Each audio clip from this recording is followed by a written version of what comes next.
A Kind Voice Radio.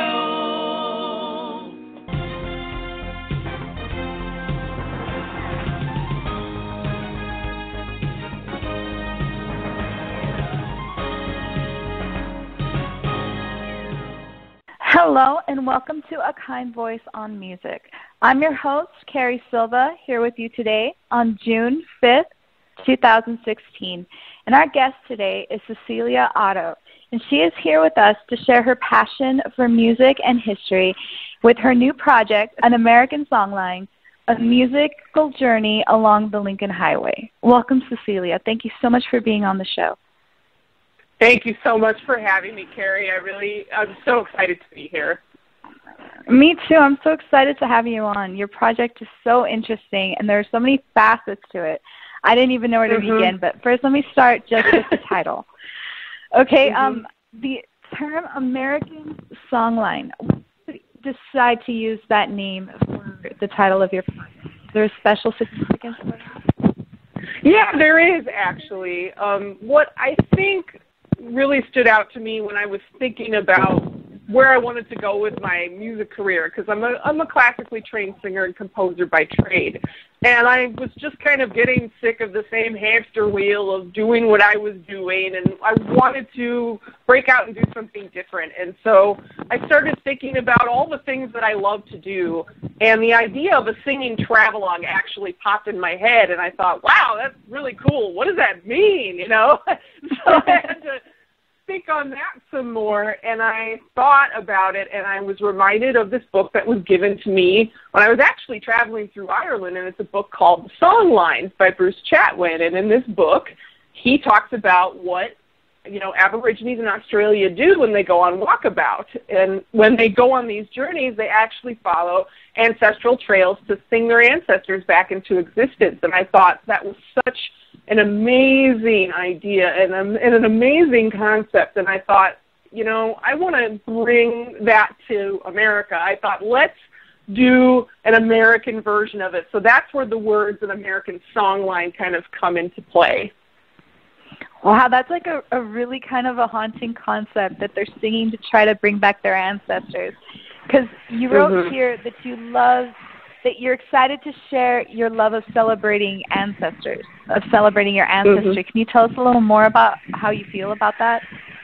I think, you know, I love how America continually thinks about progressing and moving forward and doing different things, and there's all these great ideas and things, but I also feel like we need to step back and just kind of, you know, you don't live in the past, but you certainly should hearken to it. And I think there's some beautiful things that can be learned from the stories and songs of our ancestors. And I think those stories and songs need to be heard more because, you know, we will learn more about ourselves today from that music.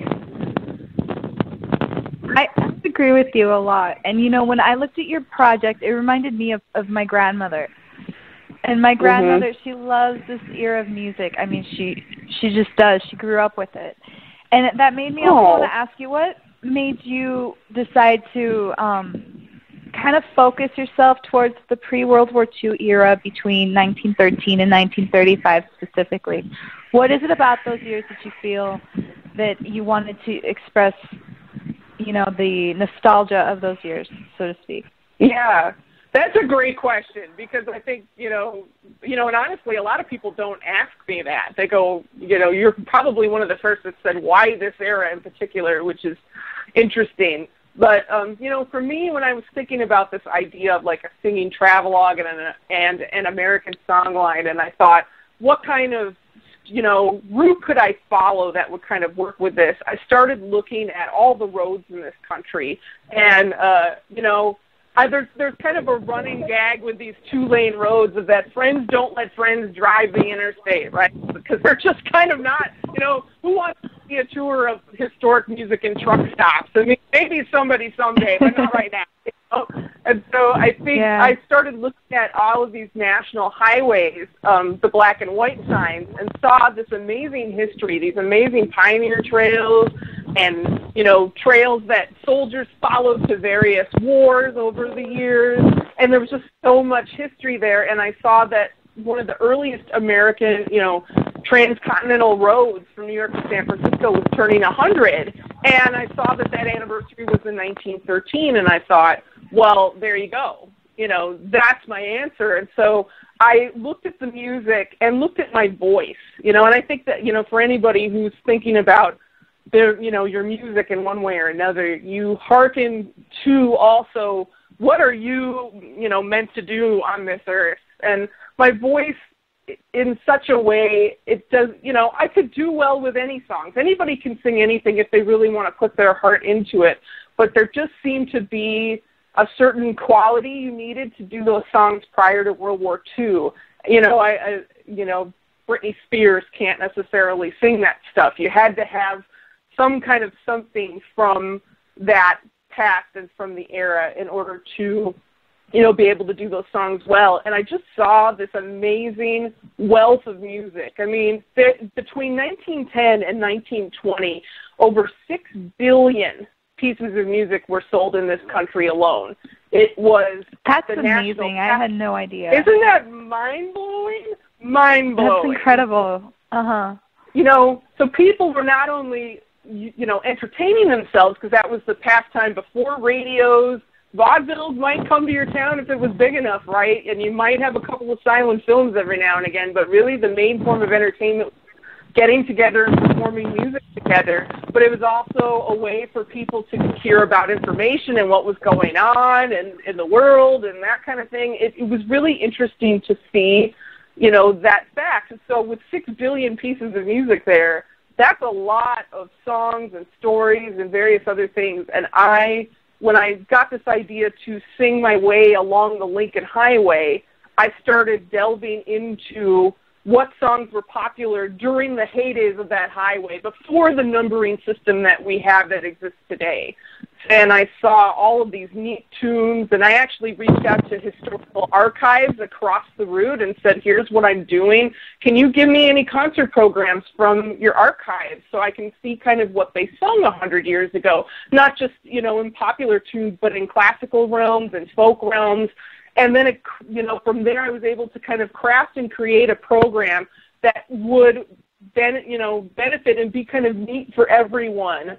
So, I'm going to Nebraska that I could focus in on the songs that I found in that research so that they could have that connection back to those ancestors and what they might have sung in a theater 100 years ago. So that answers another one of my questions, which was where these songs come from. These songs are actually from the era. They're not originals. They're covers then. Pretty much, yeah. There are, there's a couple of songs that I've, written or arranged with some tunes from that period, but a lot of them are covers from that time period. And when I say cover, it is in that sense, too, of there's a lot of these people that when they hear the songs, they know the choruses, but they don't know the verses because over time, those words have just become lost. So when I do these songs, I make sure all the verses get heard and all the choruses get heard so that this is how they would have heard it and how you would have heard it 100 years ago if you had gone back in time. And I think that's important, too. No, I agree with you completely. And when I heard these songs, I felt like I was listening to it from 100 years ago, but in a modern studio, which I thought was so great. Like the best way you can hear it, but back then. That's almost what it felt like, and that's what I think is such a great quality of your music. And I have a song here I'd like to share with our audience. It's called Secondhand Rose. I'll play it real quick, and then we'll discuss it afterwards. All right. Here's Secondhand Rose.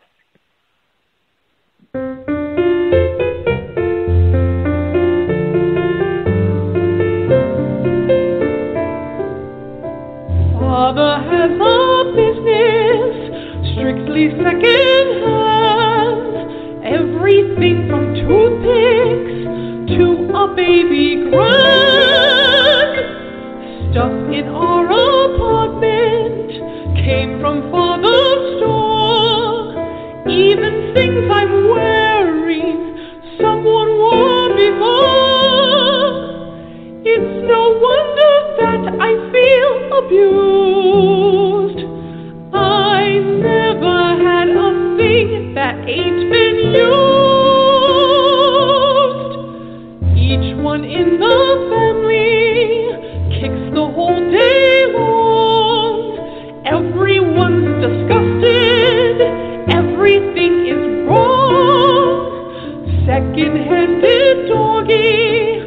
second-handed cat, second-handed welcome, second-handed mat. I think Father's head is made of wood. He brings home lots of things that ain't no good.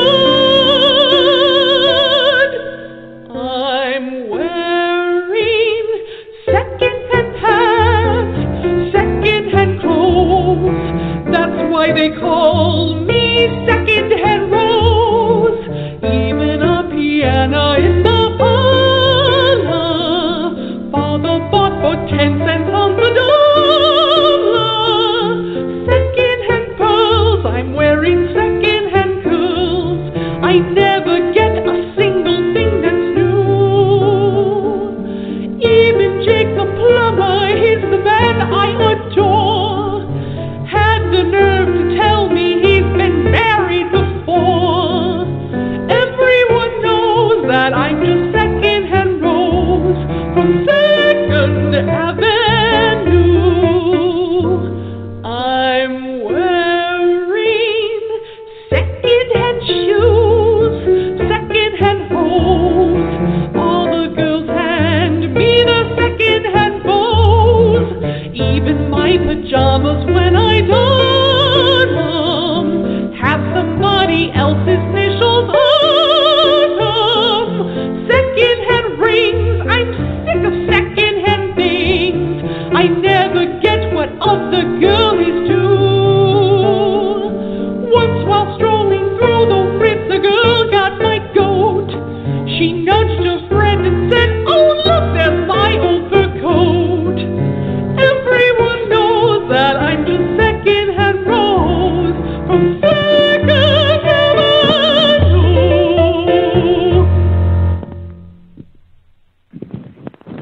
Hello and welcome back to A Kind Voice on Music. That was Second-Hand Rose by this evening. Welcome back. Thank you. Yeah. I love that song for so many reasons. One of the main things that I love about that song is that back in that time they could sing about things like wearing and sort of stuff, whereas nowadays, especially with a lot of popular music, it's all about everything being brand new and flashy and bling, so to speak. And I just love the charm of that. It's endless. It really is. That one is such a fun song to perform, and I have to say that was my most popular tune on the entire tour. Everyone requests that song. It doesn't matter what age the person is. I saw little kids bopping along and dancing to that song. But it's good melody and it's a good tune. People respond to it. It's so neat to see. I love the piano. It just sounds like you could just see a dance hall there, like an old-fashioned dance hall. It's wonderful. And the way that you sing it, you have so much power in your lungs. You know, I was reading on your press release that you're a mezzo contralto. Mm-hmm. That's your voice range. Can you tell us a little bit about that? Yeah, so in the opera world, which is I actually have done opera and operetta before. They divide people into different categories. In your general choir, right, you'll hear sopranos, altos, tenors, and basses, and a lot of people know that. But the divisions actually go a little bit further depending on, do you have a powerful voice? Do you have a softer voice? What's your range like? That kind of thing. And a mezzo contralto is a lower female voice. Probably no surprise by hearing me talk, right? Your mezzo contraltos tend to be, in the operatic world, your character roles. Think Carmen. Think people who have that kind of dynamic personality, sometimes older roles, so like a woman that's an older role on stage, and then they also tend to be what are called pants roles, where sometimes, it's always commonplace that sometimes there's just too many women in a production, right? So you have to have lower voice women sometimes play male roles, and so that's where that would come in. And the mezzo contralto tends to be kind of what we would think of it, obviously our alto in our choir But, there's a little bit more of a range where you do have some higher notes, as you could hear in the singing and stuff, but also the lower notes, those chest voices are also pretty powerful as well.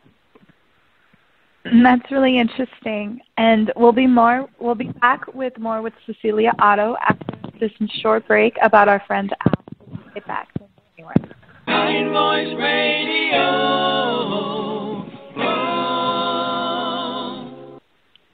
Hello and welcome back to A Kind Voice on Music. I'm your host, Carrie Silva, and I'd like to remind our audience that we here at A Kind Voice, we love to use our voices to make the world a kinder and more connected place, one conversation at a time.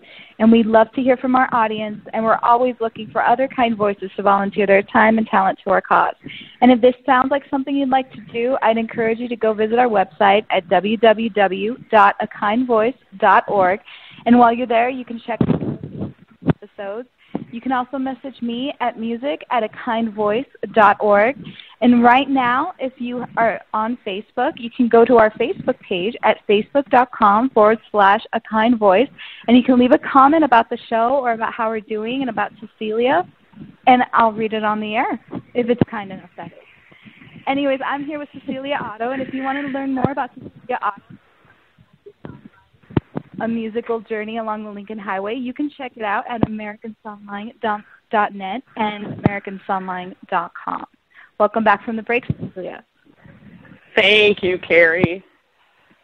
So earlier you were telling us before the break about the opera world. So did you get a lot of training in opera? Is that how you got to be such a powerful singer?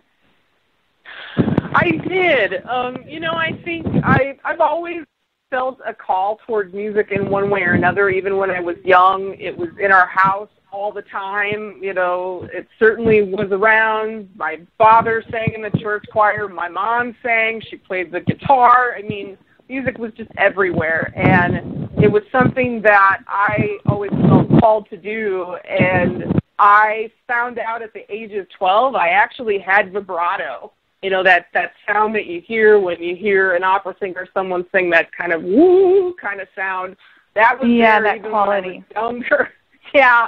And so I knew I wanted to take voice lessons because I knew that, you've only got one body, one instrument. Wanted to make sure I took care of it and had the right breathing and technique and everything. So I actually started voice lessons when I was 14, and believe it or not, I still do them even today because your body keeps growing and changing, and you need to kind of, stay with it and stay in tune. It's always good practice to kind of do that. So, but yeah, once this love of music kind of took hold, I ended up doing it in my undergraduate. I went to college and got a degree in both music and linguistics, actually. And then I went on to graduate school, and I wasn't sure what it was going to look like for me. I was really curious about opera and wanted to do more. And then when I went into the vocal performance program at the University of Denver, I got in, and I realized I knew I had this kind of power, but I knew that I could do opera and operetta too, so I kept my training, more in that realm at first, and was doing things, like Johnny Schicchi, which is an opera by Puccini, and Gilbert and Sullivan, and that kind of thing, because I wanted to... Oh, go ahead. So you've had more conventional sort of shows and performances before in the past. I have, yes. I have. Probably evidence of that somewhere. That. Yeah, no problem. Well, I have a song here called My Merry Oldsmobile. I'd like to play it for our audience real quick, and then we'll also have a short discussion afterwards. Here it is. Okay.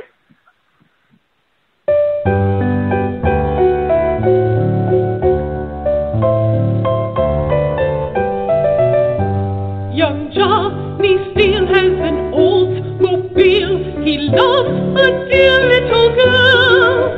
She is the queen of his gas machine. She has his heart in a whirl. Now when they go for a spin, you know she tries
everyone.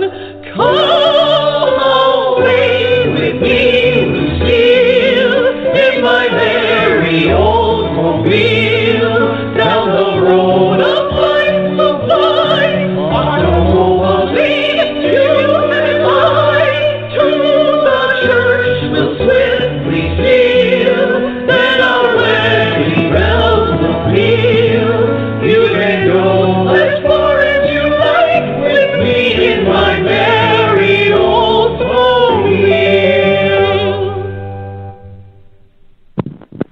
Hello and welcome back to A Kind Voice on Music. That was In My Merry Oldsmobile by our guest, Cecilia Otto. For more about Cecilia Otto, you can check out her project, An American Songline, at americansongline.net and americansongline.com. Welcome back, Cecilia. That was a beautiful performance. Carrie. Thank So you. I'm glad you like that song. I love it. I think it's beautiful. It's so, I feel like I can almost close my eyes and feel like I'm back in that era. I mean, it's really, really pretty, and I like the fact that you have the piano there and you can just hear it. You almost feel like you're at a saloon of some sort.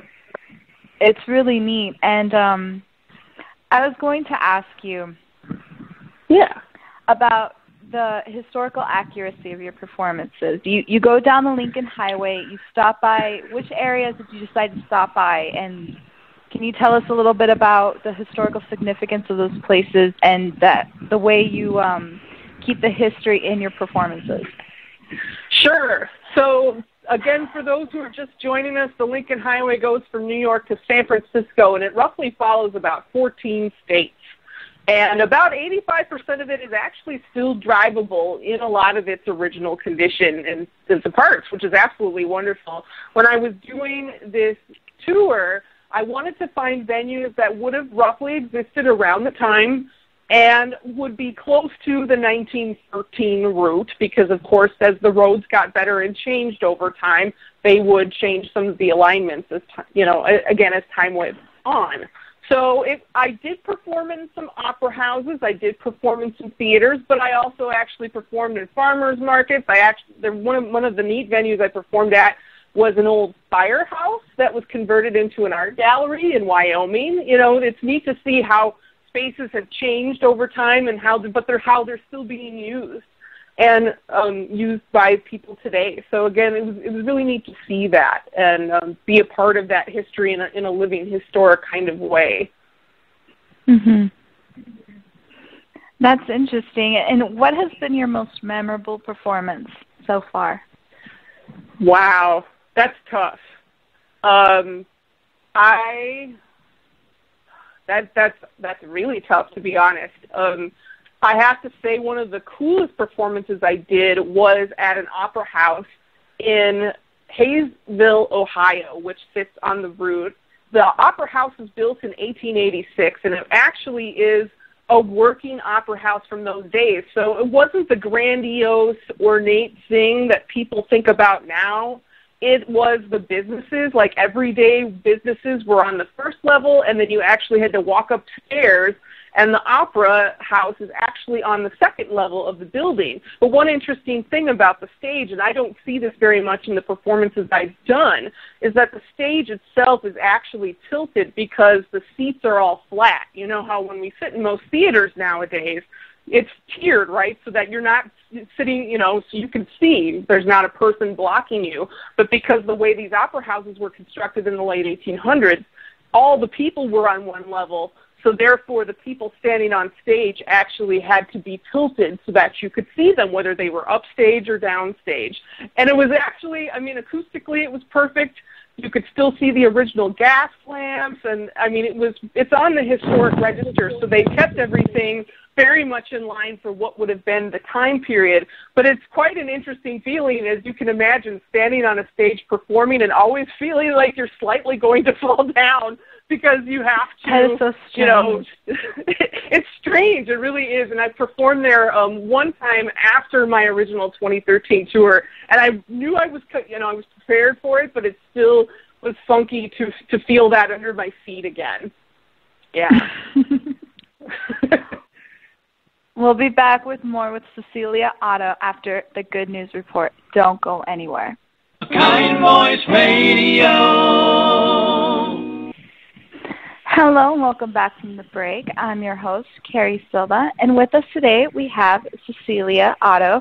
But before we get to Cecilia, I just want to remind you all that if you all like to get involved with A Kind Voice and A Kind Voice on Music, I would love to hear from you. Please email me at music@akindvoice.org.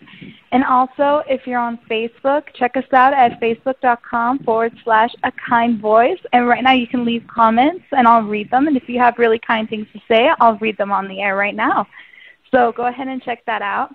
And welcome back, Cecilia. Thanks, Carrie. So this sounds like quite an undertaking. When I first read about your press release, I thought to myself, wow, this girl's going through 14 states. She's stopping, she's performing, she's writing a book, she's getting up and moving. What has been the most difficult aspect of all of this? I think what was the most difficult aspect was, I couldn't Google singing travelogue. There was not really anything that was there. There was no template. And so it was feeling like blazing my own trail in some ways. And that can be really exhilarating, but it can also be really hard at times because, you don't know exactly what to do. And I will say I love driving across this country, and I love meeting all the people that I met in the almost 6 months I was on the road. What got really interesting was some of the areas of the country, the internet wasn't necessarily the best. And so I had people who were following and wanting to get updates, and then they would go, "Where are you?" It's like, well, I'm in Nevada, and there's not a lot of internet in this part of Nevada, that kind of thing. And so it made it hard sometimes to communicate in that way. It's that interesting feeling of like you're going back in time so much in certain parts of the route, especially in western states, that, cell phones don't work. And you really are feeling like our ancestors 100 years ago driving across these parts of the country because all you got is you and your maps, because I used a combination of paper maps and just GPS with no programming in there to follow and drive the route myself. And that certainly was an undertaking into itself, right, was to not rely on somebody to tell me which way to turn right and left and that kind of thing. So, yeah. Did you have any, did you get lost any time of the way? Did you get scared being on your own doing this? Oh, yes. Oh, yes. Believe it or not, I got so lost in, of all places, surprisingly, New Jersey. The road actually leaves Times Square and goes for a mile down 42nd Street, and back 100 years ago, they would have taken their car across on a ferry across the river to Weehawken and then driven down. And a lot of the routes in New Jersey are there, but the problem came in with following some of these old roads. Things change over time, and there was a section of the road that had actually turned into a parking lot. And I was like, what?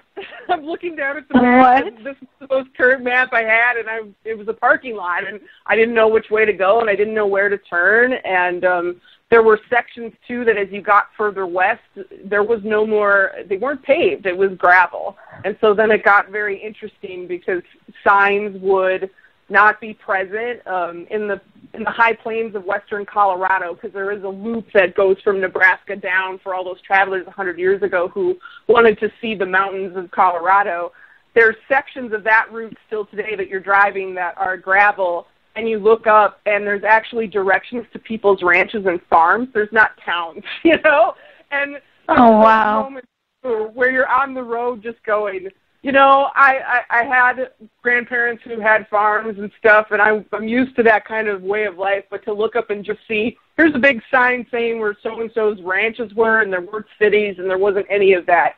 It was quite an experience, and, it certainly got scary at points. I remember trying to turn on a road so there's actually sections of the road where you can see wagon ruts from when pioneers followed the trails for like the Mormon Trail and the California Trail and stuff like that, and they're not too far from the Lincoln Highway. And I turned off on one of those routes, and there was a big sign saying, no, minimum maintenance road, drive at your own risk. And I thought, whatever, it's summer. I don't care. Well, it just rained, and there was mud on that road, and I hit this big mud puddle, and I got stuck. I really got stuck, and I was like, okay, I'm far enough, I'm close enough to the main drag that if I had to flag someone down, I could, but I didn't really want to do that, so I was like, all right, I'm just going to sit here for a few minutes, let the car figure it out. And then, I originally grew up in Minnesota, so snow and mud for me is pretty commonplace after, dealing with winter as much as I had. And I managed to get that car out without having to have it towed, without any of that stuff. There are those moments like that where you realize it's kind of you, against those elements, and it's something that, even though these are, there's paved roads and there's civilization, there's some times where there aren't people nearby. It's really just you and the earth, and that certainly makes it quite an interesting and intense journey at times, for sure. I can imagine. And here I have a song called Land of Lincoln. I'm going to play it for our audience. Okay. I'll be right back. Here's Land of Lincoln by Cecilia Otto.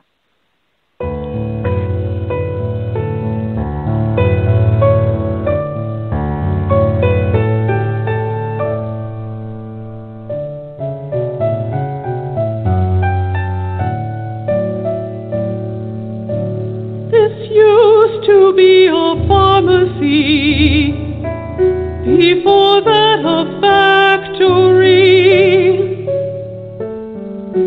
Now it's just another empty space, barbed wire and links of chain on the corner of 3rd and Main. A way of life vanished without a trace. Land of Lincoln, I love you, but my hopes are sinking with every empty filling station that I leave behind.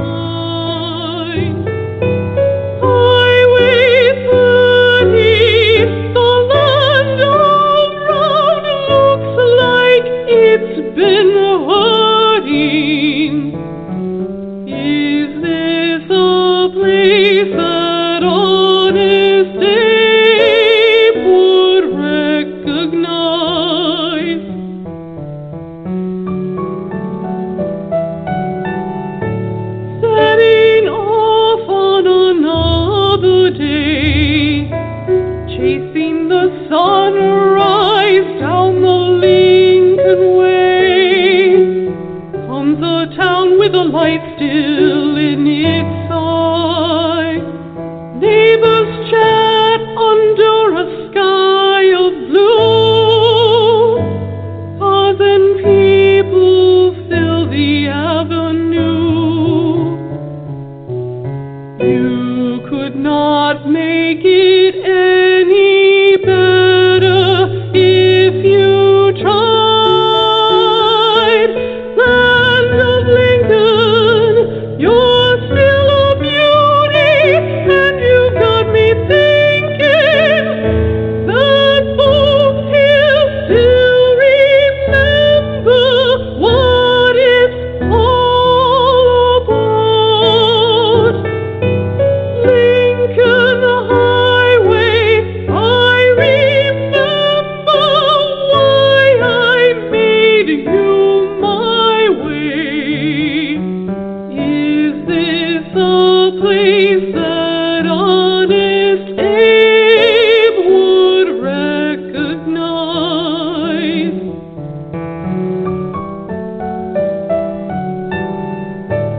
Wherever roads lead, people go. Seeking truth is all that they know. But they forgot just one thing. The highway speed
Hello and welcome back to A Kind Voice on Music. I'm your host, Carrie Silva, and that was Land of Lincoln by Cecilia Otto. If you'd like to hear more from Cecilia Otto, you can check her out at www.americansongline.net and americansongline.com.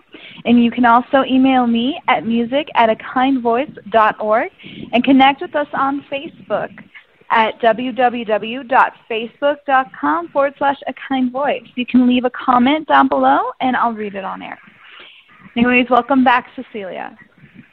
Thank you, Carrie. It's been so great to be on the show. It's been wonderful having you on. I mean, just listening to the way your voice just soars in that song, it just blows my mind. I mean, those notes that you hit are incredible. Thank you. That song, unlike the two other ones we listened to, that was one that I did write for the album, specifically for this album. And it was basically, as you can hear, it was kind of reflections on what I felt and saw, being on the road for 6 months and not just in the land, but in the people as well, Yeah, I mean, it inspires me to go down the Lincoln Highway. Yeah, something I never thought to do before. I'm going to go down the Lincoln Highway now. I think everyone should. I think there's a lot of neat places and a lot of great kind of mom and pop places still functioning along those routes. And, it's interesting to think that road actually was the very first memorial to our 16th president. Believe it or not, the big statue in Washington, D.C. came along in 1922. So this predates it by about 9 years, which is a little fun fact for your listeners that I think people would be surprised to know. So, yeah. And more fun facts with Cecilia Otto after our third and final break. Don't go anywhere. Okay. Kind Voice Radio.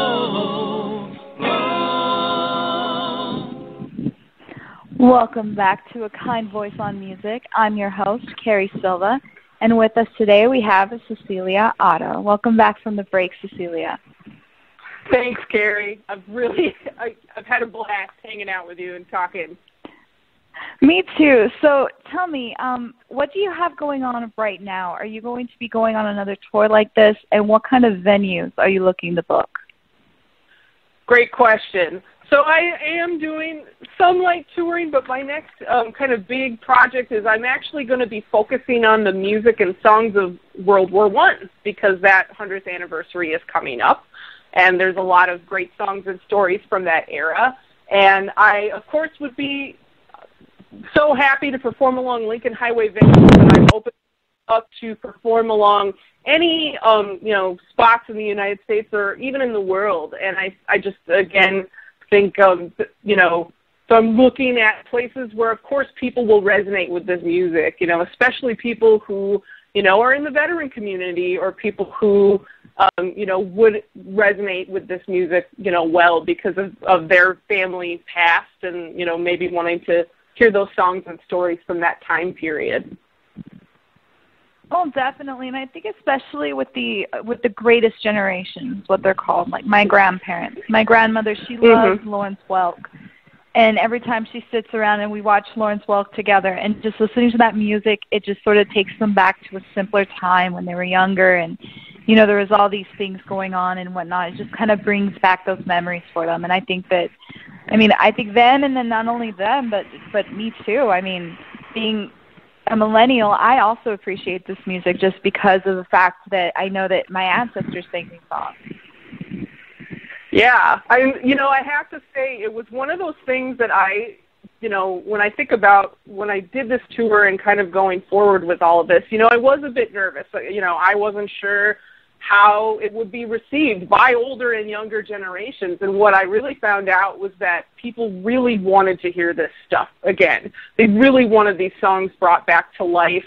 And I think, with the older generation, it was really neat to see them connect with memories that they hadn't thought about in a long time. I would see people with, who had strokes and that kind of thing where they had trouble speaking, but they would sing with me the entire time. There were those kinds of memories that were very impactful and powerful for me.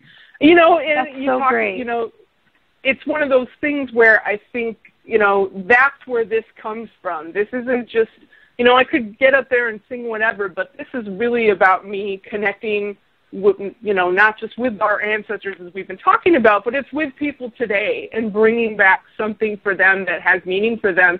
But again, it's also, people are coming up to me and saying, I didn't know anything about this, but now I want to know more. And I took that journey with you as you were singing, and that is, again, one of the biggest compliments I could be given about this, because it's about, going back in time, and that's why I tried to do what I do, historical dress and all.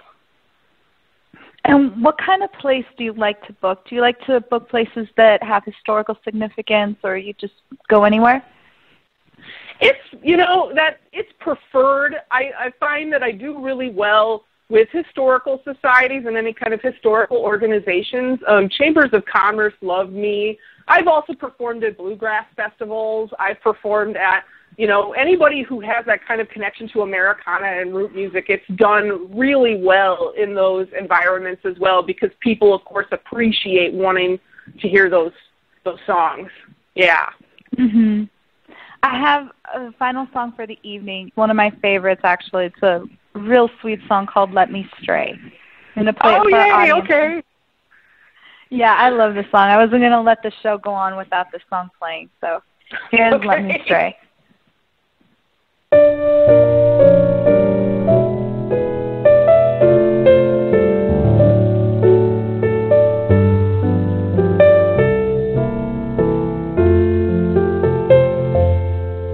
I have pictured a castle in lands far away. I have painted a palace of gold. I have wandered in dreamland, so there let me stray, just with you in my arms to enfold. I have pictured a garden in colors so rare, in that glorious land of my dreams.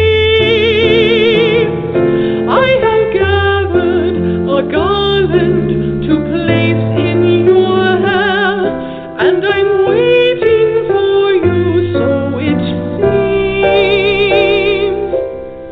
Let me stray for a day in the garden of love, just to linger with someone like you. Let me play by the way, beneath the blue sky above, in a land where abundance dreams all come true. Let me learn to return to the light of your smile and the lure of your charms ever new. When love reigns supreme, like a beautiful dream, let me stray on parade with you. Let me stray for a day in the garden of love, just to linger with someone like you. Let me play by the way, beneath the blue sky above, in a land where abundance dreams all come true.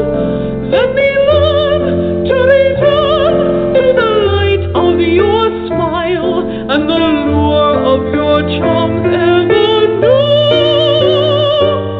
When love reigns supreme, like a beautiful dream, let me stray on parade with you.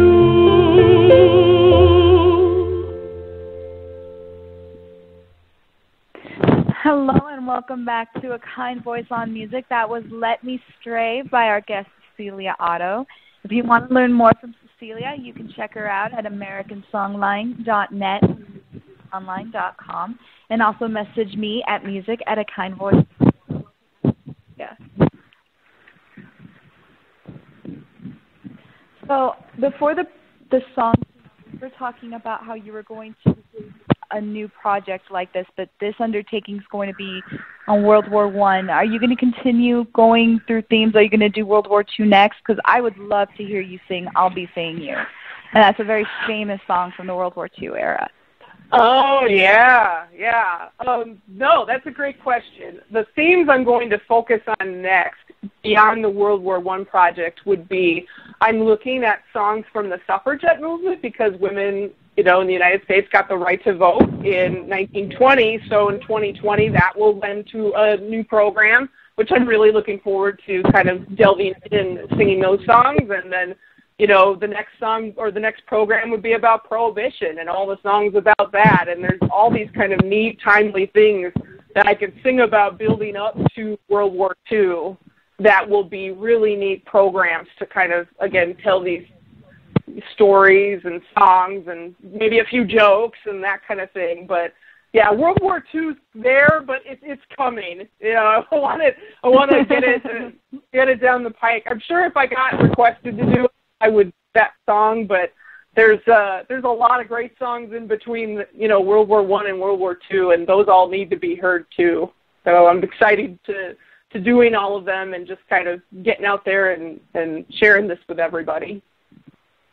Wow, it sounds like you have a lot to look forward to in the future from you. I'm so glad to have had you on the show. Thank you so much for being here, Cecilia. Well, thank you again for having me, Carrie. I'm really glad we were able to get together and hang out and talk, and I look forward to being back on the show, hopefully again soon. Absolutely. We would love to have you back on, and just thank you so much for being on here. I'm sure our audience loved you as much as I did. I just loved having you on. And thank you so much to everyone who listened. Thank you to our audience. Thank you guys. You're the best listeners in the world.